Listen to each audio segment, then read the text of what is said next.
Madonna and Michael Jackson are two of the biggest names in music history, yet they have surprisingly shared the Billboard 200 Top 10 at the same time only once. That rare moment came on the December 1st, 2001 chart.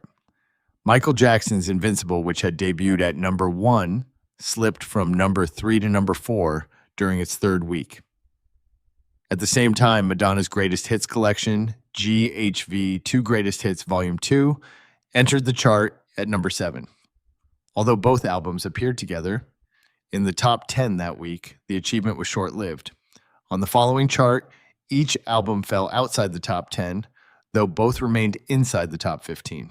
The two superstars came incredibly close to sharing the top 10 during the late 1980s, but timing kept them apart.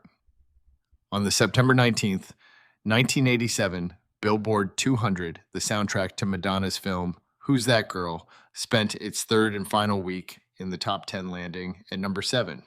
1 week later, the soundtrack dropped to number 11, just as Michael Jackson's landmark album Bad made its debut at number 1. The near miss continued into early October. On the October 3rd, 1987 chart, Who's That Girl, remained at number 11, while Bad stayed firmly at number 1. Although the albums never occupied the top 10 together, they did spend 4 consecutive weeks side by side within the top 15 between late September and mid-October 1987.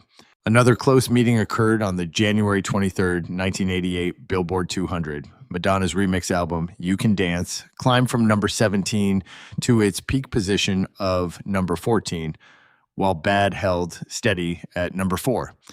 Once again, both artists were in the top 15, but not the top 10 simultaneously. Considering their enormous commercial success, the lack of overlap is remarkable. During the 1980s alone, Madonna and Jackson combined for 57 weeks at number 1 on the Billboard 200. Jackson accounted for 41 of those weeks, while Madonna spent 16 weeks at the summit. One key reason is the different timing of their careers. Madonna's first top 10 album, her self-titled debut, reached the top 10 on the October 6, 1984 chart. By then, Jackson's blockbuster Thriller had already completed its historic run in the top 10, where it had remained from January 1983 through June 1984.